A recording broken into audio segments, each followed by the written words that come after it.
Anda sedang mendengarkan Life Restoration Podcast dari Algus Kanalendra, episode ke-6. Selamat datang di Life Restoration Podcast, inspirasi restorasi kehidupan dan transformasi diri untuk membantu mendesain kehidupan terbaik yang layak Anda dapatkan sesuai jati diri otentik Anda. Life Restoration Podcast menghadirkan berbagai inspirasi restorasi kehidupan dan transformasi diri yang juga diadaptasi dari kisah nyata para individu yang menjalani program terapi, konseling, dan life restoration coaching bersama Coach Algus Kanalendra. Halo para pendengar sekalian dimanapun Anda berada, kembali berjumpa bersama saya Algus Kanalendra di Life Restoration Podcast di episode ke-6. Semoga Anda sekalian selalu dalam kondisi sehat, berlimpah, dan bahagia. Senang sekali bisa kembali membersamai perjalanan Anda melakukan restorasi kehidupan di podcast channel ini. Ngomong-ngomong, pernah ada yang bertanya, mengapa saya menggunakan kata restorasi di dalam life restoration? Sebuah pertanyaan kecil yang sebenarnya menarik sekali, karena jawabannya justru bisa sedemikian filosofis. Tidak ada salahnya kita membicarakan dulu sebentar soal pemilihan kata restorasi ini ya. Selain memang menjadi cerita tersendiri, kata restorasi ini juga memang akan berhubungan dengan tema pembicaraan kita di podcast kali ini. Untuk memudahkannya, mari membandingkan istilah restorasi ini dengan transformasi. Jika transformasi identik dengan upaya perubahan ke bentuk yang baru, restorasi justru bisa diartikan sebagai upaya pengembalian atau pemulihan sesuatu ke bentuk semula. Pertanyaannya, mengapa justru malah dikembalikan atau dipulihkan ke bentuk semula? Apakah saya tidak setuju dengan istilah transformasi? Jawabannya adalah sebaliknya. Saya justru setuju dengan istilah transformasi, namun penggunaannya yang saya letakkan secara berbeda. Jika kata restorasi saya gunakan pada kehidupan, menjadi restorasi kehidupan, kata transformasi saya letakkan pada diri, menjadi transformasi diri. Alasannya sederhana. Seperti Anda, saya meyakini Tuhan Maha Pengasih dan Maha Penyayang. Maka saya meyakini Tuhan pun menyiapkan skenario kehidupan terbaik untuk kita jalani sebagai ciptaannya, sesuai standar kepantasan kita masing-masing. Namun demikian, kitalah yang entah karena hawa nafsu atau karena ketidaktahuan, lantas menjalani kehidupan ini dengan sedemikian rupa, sampai beberapa di antara kita menjalani kehidupan yang terus-menerus dihantui permasalahan dan banyak kebocoran dalam hidup.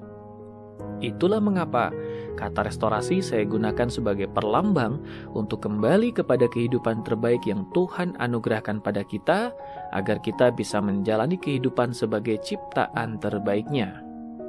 Namun demikian, kehidupan terbaik ini bukanlah kehidupan yang terbebas dari masalah begitu saja. Karena tantangan kehidupan pasti akan tetap ada. Itu juga merupakan bentuk kasih sayang Tuhan untuk kita, agar kita selalu bertumbuh mendewasakan jiwa kita dalam perjalanan kehidupan yang singkat ini. Disinilah seringkali terjadi gap atau celah. Kesadaran bahwa Tuhan telah mendesain skenario kehidupan terbaik sesuai standar kepantasan kita ini seringkali terdistraksi oleh pola pikir yang tidak sepantasnya, yang menjadikan kita jauh dari skenario kehidupan terbaik ini.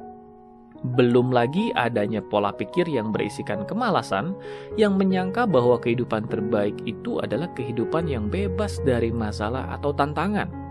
Maka di sini jugalah saya meletakkan proses transformasi diri, atau tepatnya transformasi pola pikir, agar kita bisa melakukan proses restorasi kehidupan ini sebaik mungkin untuk kembali pada kualitas hidup terbaik yang Tuhan anugerahkan.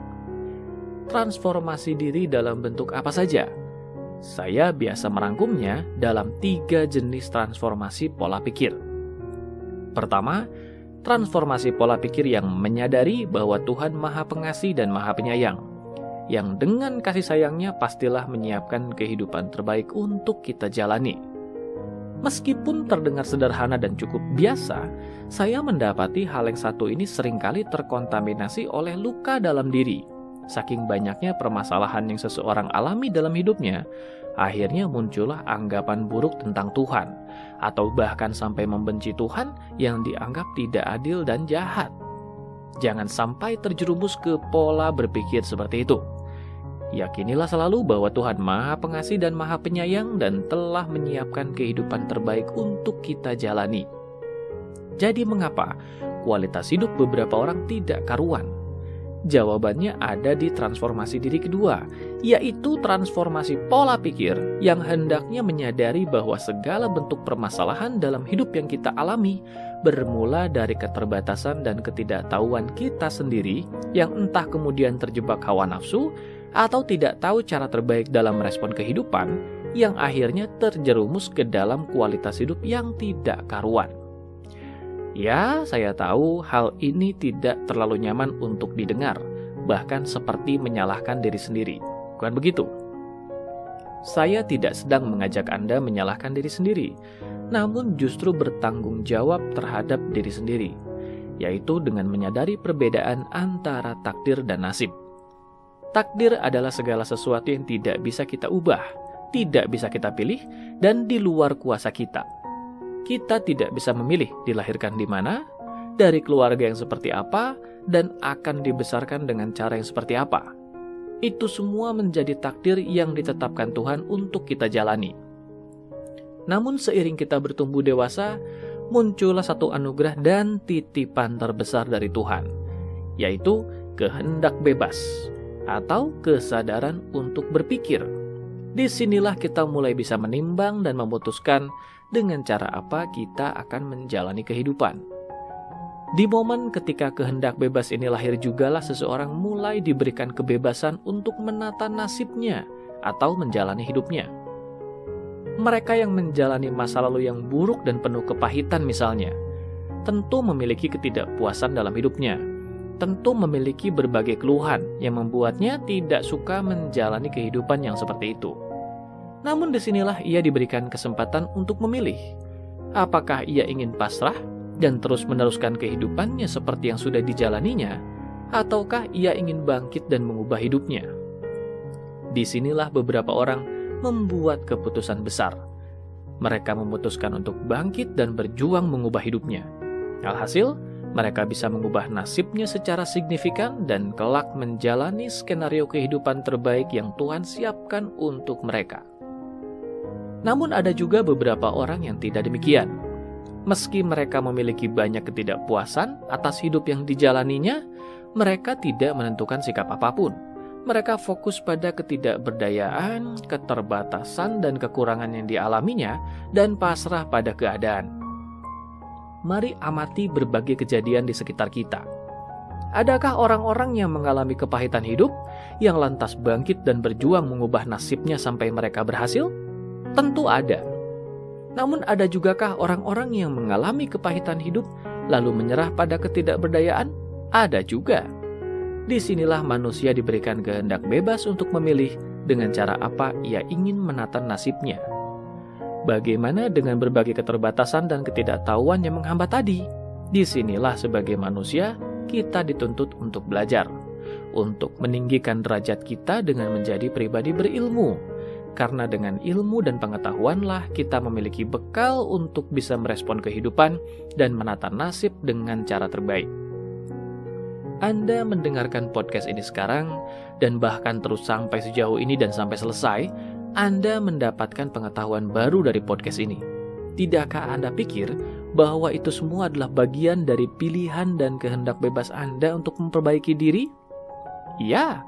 Semua itu adalah bagian dari transformasi diri ketiga, yaitu transformasi pola pikir yang siap bertanggung jawab penuh untuk perubahan diri sendiri. Inilah pola pikir yang hendaknya kita jaga baik-baik. Meyakini bahwa Tuhan menciptakan kehidupan terbaik sebagai hak kita, tentu harus disertai kewajiban untuk memantaskan diri dan membuktikan diri sebagai makhluk ciptaan terbaiknya, yang siap berjuang, siap belajar, dan siap meningkatkan kapasitas diri dari waktu ke waktu. Sehubungan dengan tanggung jawab ini, kita juga harus menyadari bahwa kehidupan terbaik bukanlah kehidupan yang bebas dari masalah. melainkan kehidupan di mana kita memiliki pengetahuan dan kekuatan untuk menyelesaikan berbagai masalah yang hadir dalam hidup kita. Karena masalah apapun yang dihadirkan dalam hidup, semua itu lagi-lagi rencana Tuhan untuk mendewasakan jiwa kita, untuk melatih diri kita sampai ke potensi terbaiknya, dan mampu menjadi saluran berkat dari Tuhan untuk nantinya menebar manfaat bagi sesama. Maka, jadikan masalah apapun yang singgah sebagai media untuk mendewasakan jiwa kita. Jangan sampai ia malah mengkerdilkan jiwa kita. Mari masuk ke topik melepaskan luka batin dan berdamai dengan masa lalu. Apa hubungannya semua bahasan tentang restorasi kehidupan tadi dengan topik kita yang sebenarnya mengulas cara melepaskan luka batin dan berdamai dengan masa lalu ini? Jawabannya yaitu, karena melepaskan luka batin dan berdamai dengan masa lalu ini adalah bagian dari upaya kita untuk bertanggung jawab atas kehidupan kita sendiri, untuk bisa kembali ke kehidupan terbaik yang kita jalani. Dengan kasih sayangnya, Tuhan menurunkan kita ke dunia dalam kondisi putih polos untuk menjalani kehidupan terbaik sesuai peran kehidupan yang diamanatkan pada kita. Dalam perjalanannya, karena ketidaktahuan dan keterbatasan kita, maka kepolosan ini mulai terkontaminasi oleh rasa sakit dan luka. Rasa sakit dan luka ini pun sebetulnya tidak lepas dari rencana Tuhan untuk menguatkan kita, menyiapkan kita untuk berbagai hal besar untuk kita emban nantinya. Namun tidak bisa dipungkiri, sebagai manusia kita juga punya keterbatasan dan ketidaktahuan. Kedua hal inilah yang kemudian menjadikan rasa sakit dan luka yang seharusnya menyiapkan dan menumbuhkan kita malah jadi menyakiti dan mengkerdilkan jiwa kita. Kita memang tidak bisa memilih seperti apa kita akan dilahirkan dan menjalani masa lalu, namun kita bisa memilih dan menentukan sikap seperti apa kita ingin menata masa kini dan masa depan. Menata masa kini dan masa depan ini haruslah berlandaskan pengetahuan dan kesadaran. Di podcast episode 2 sebelumnya bulan Januari 2021 lalu, saya sudah membicarakan tentang 3 hukum semesta, di mana ketiga hukum itulah yang membentuk kualitas hidup yang kita jalani. 2 hukum semesta pertama adalah hukum yang sangat berpusat pada diri kita, atau tepatnya pada apa yang kita pikirkan. Hukum pertama yaitu hukum vibrasi, mengacu kepada bahwa segala sesuatu di alam raya ini terdiri dari energi. Segala sesuatu di alam ini jika diurai akan berakhir di struktur terkecilnya yang berupa energi. Begitu juga diri kita terdiri dari energi, di mana pusat dari pergerakan energi diri kita berpusat dari pikiran kita. Apa yang kita pikirkan dalam diri kita memancar ke luar diri kita dan beresonansi dengan berbagai struktur energi lain di luar diri kita. Disinilah terjadi hukum kedua, yaitu hukum atraksi atau ketertarikan. Jenis vibrasi yang kita pancarkan beresonansi dengan struktur energi lain yang sejenis dan menariknya dalam hidup kita. Apa yang kita pikirkan, maka itulah yang kita hadirkan. Hal inilah yang kelak diajarkan di berbagai pelatihan dan seminar pengembangan diri yang mengajarkan pesertanya untuk berpikir positif, memfokuskan atensinya pada hal yang mereka ingin capai secara spesifik agar keinginan itu terpancar keluar dan beresonansi dengan hal yang dituju dan menariknya dalam hidup. Sampai sejauh itu masuk akal bukan? Yang kita tidak boleh lupakan adalah yang saya bahas di podcast kelima episode sebelumnya, yaitu bahwa seringkali vibrasi itu tidaklah terpancar keluar karena sistem energi dalam diri kita macet, terkunci oleh keberadaan luka batin yang terbentuk akibat peristiwa masa lalu yang belum terselesaikan sampai ke masa kini. Daya vibrasi pun menjadi lemah karenanya. Jika Anda belum terlalu familiar dengan bahasan luka batin ini, saya menyarankan Anda untuk mendengarkan dulu bahasan di episode 5 sebelumnya. Di episode itu, saya sudah mengulas secara mendasar berbagai bahasan tentang luka batin yang bermula dari kekecewaan, yang kelak bermuara menjadi banyak masalah dalam kehidupan, dari mulai masalah fisik, emosi, bahkan sampai ke keuangan. Silakan pastikan Anda sudah mendengarkan dan memahami isi dari episode kelima sampai tuntas. Di podcast kali ini, mari kita langsung saja fokus membahas cara melepaskan luka batin dan berdamai dengan masa lalu.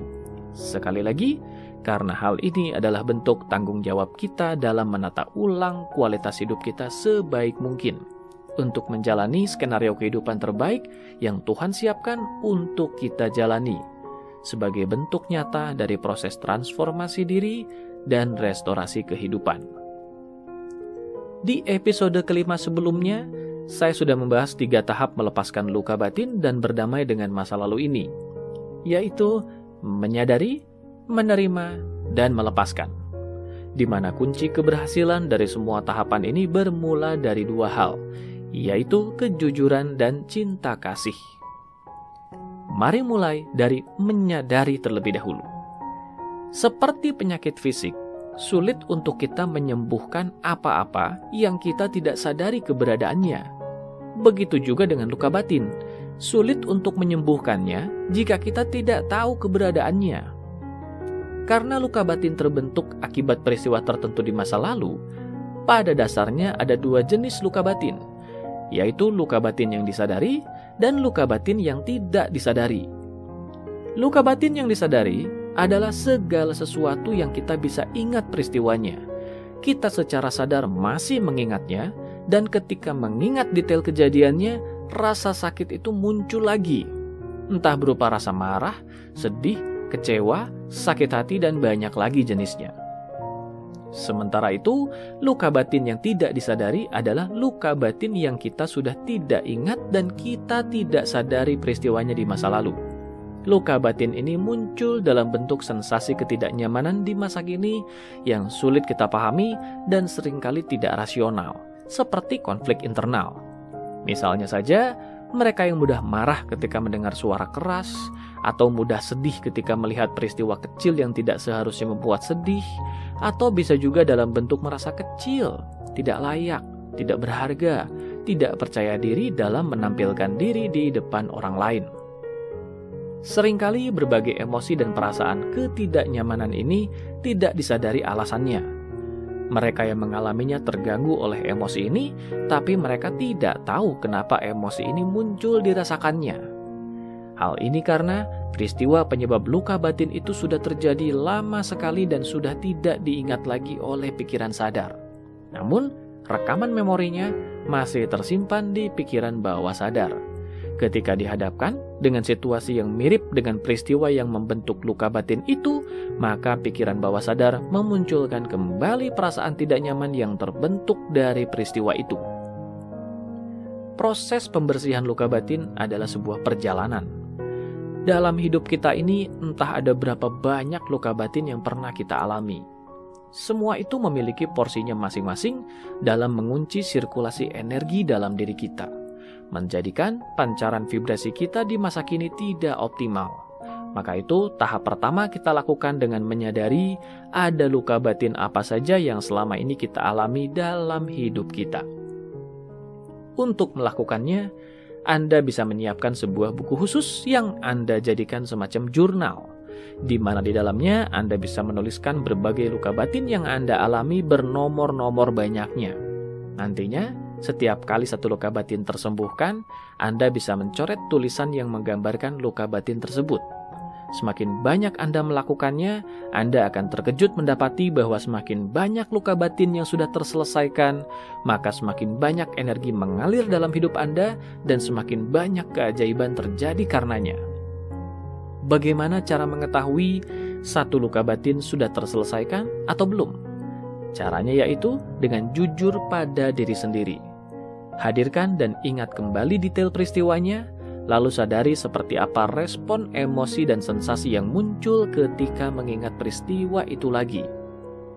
Ciri-ciri dari luka batin adalah ia terasa secara emosi dan secara sensasi ketika kita mengingat peristiwanya. Secara emosi, kita merasakan ketidaknyamanan emosional. Secara sensasi, kita merasakan sesuatu di tubuh fisik kita ketika mengingatnya. Bisa berupa tekanan, sesak, denyutan, atau apapun, di dada, di perut, di leher, atau dimanapun. Maka cara mengetahui apakah luka batin sudah terselesaikan atau belum adalah dengan membandingkan keduanya. Di awal mengingat peristiwanya, seperti apa emosi dan sensasi tidak nyaman yang muncul. Lalu setelah luka batin itu ditangani, seperti apa perbedaannya?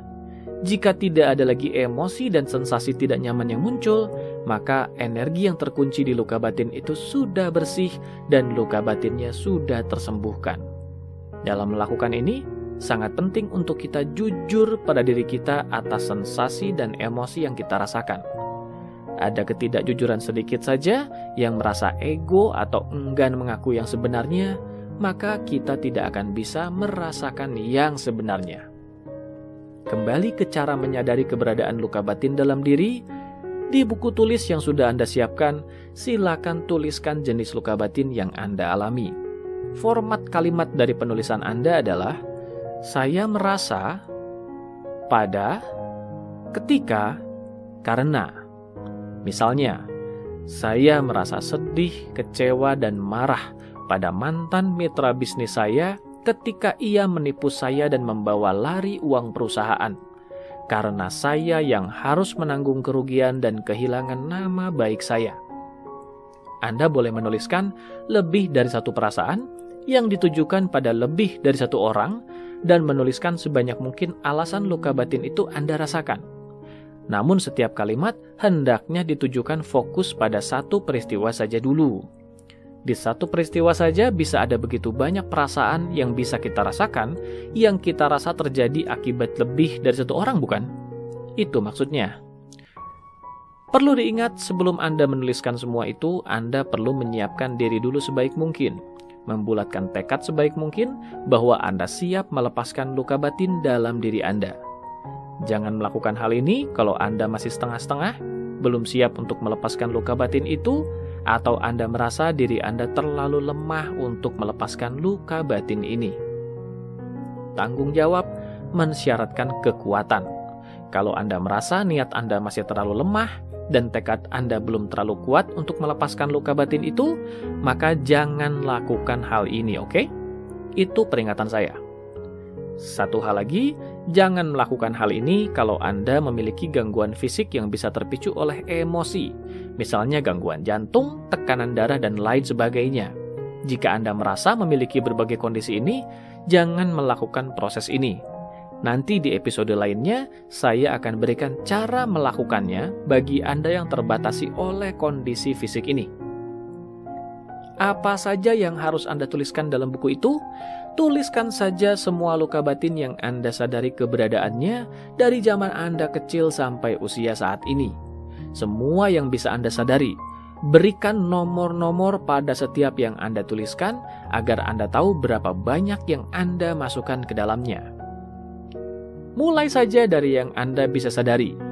Yang tidak Anda sadari memang akan cukup sulit untuk diingat.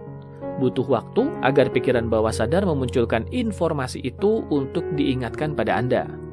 Namun seiring Anda menuliskan semua yang bisa Anda sadari dan ingat, biasanya lambat laun pikiran bawah sadar akan mulai membuka informasinya.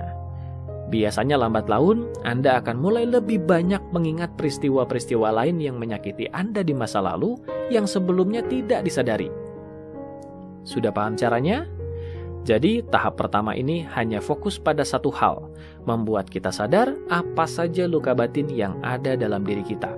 Jika ada kejadian-kejadian kecil di masa kini yang membuat Anda tidak nyaman juga, maka Anda juga boleh menuliskannya. Namun utamakan menuliskan kejadian besar di masa lalu, karena di sanalah energi paling banyak terkunci. Tahap berikutnya yaitu menerima. Tahapan ini boleh Anda lakukan dalam satu waktu dengan menuliskan berbagai luka batin itu, dilakukan setelahnya, bisa juga Anda lakukan di lain waktu secara terpisah.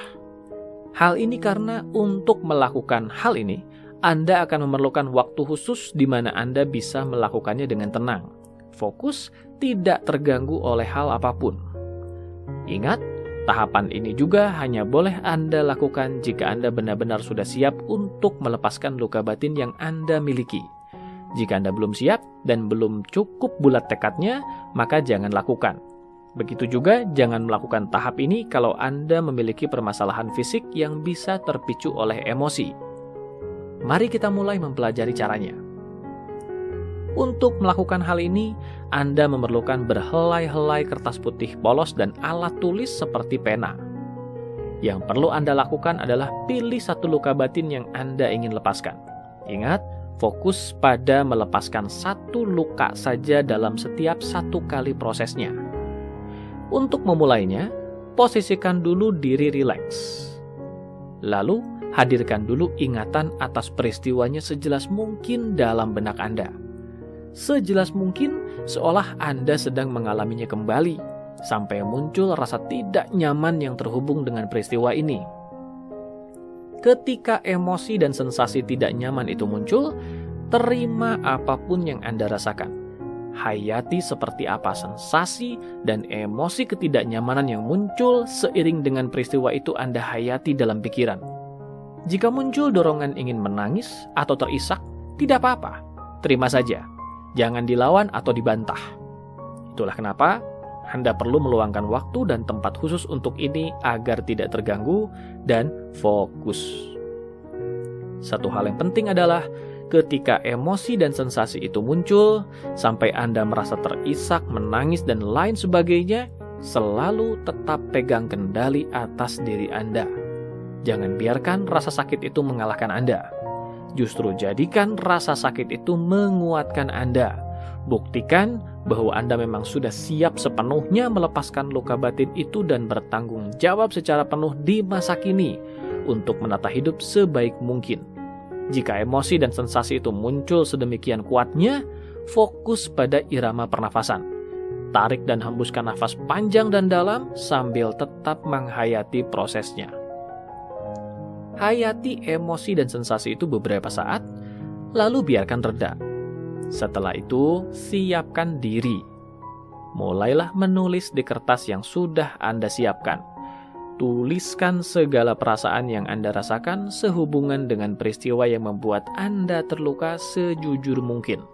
Apapun yang muncul dalam pikiran yang mewakili yang Anda rasakan, tuliskan saja sejujur mungkin.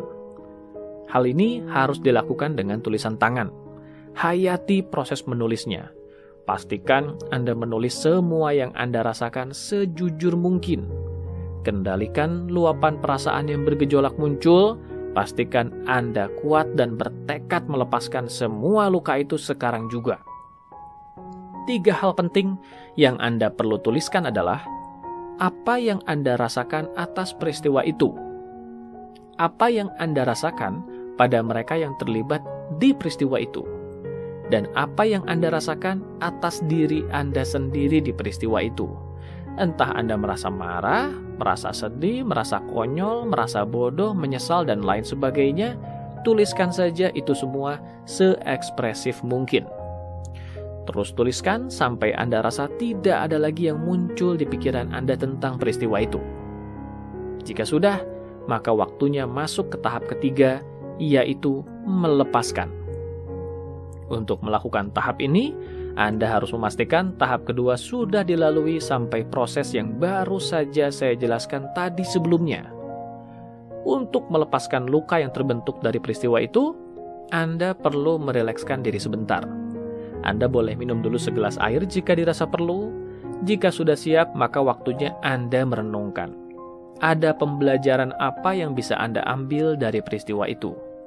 Yang dengan pembelajaran itu Anda bisa menghindarkan diri kalau ada peristiwa dengan situasi sejenis terjadi di masa depan. Renungkan apa pembelajaran yang Anda bisa petik dari peristiwa itu.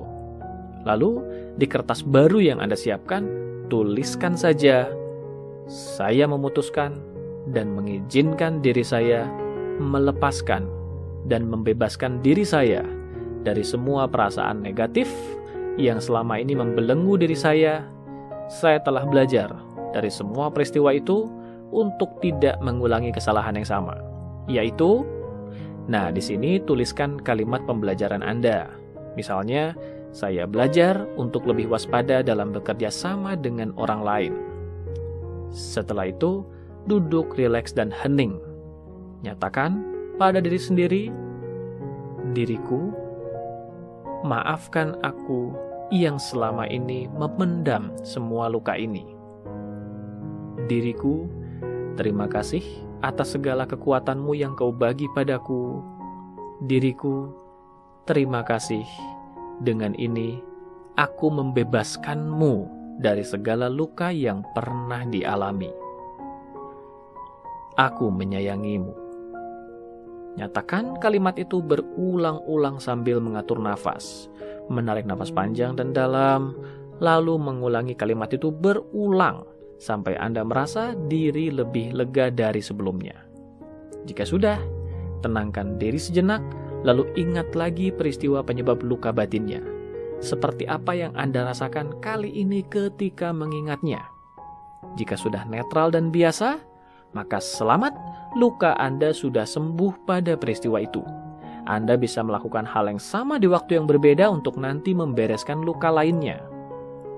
Akhiri prosesnya dengan memeluk diri Anda dan memberikan perasaan cinta kasih yang tulus ke diri Anda sendiri. Sebarkan perasaan sayang itu ke seluruh tubuh. Jika terasa masih ada sisa atau ganjalan sedikit, tidak apa-apa, tenangkan diri sejenak.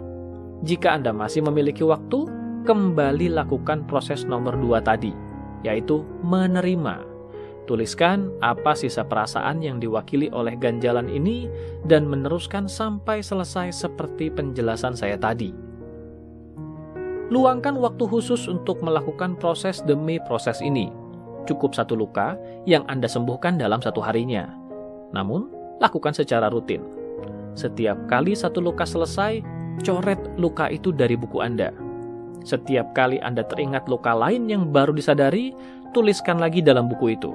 Demikian seterusnya sehingga buku itu menjadi bukti dari perjalanan penyembuhan diri Anda sendiri.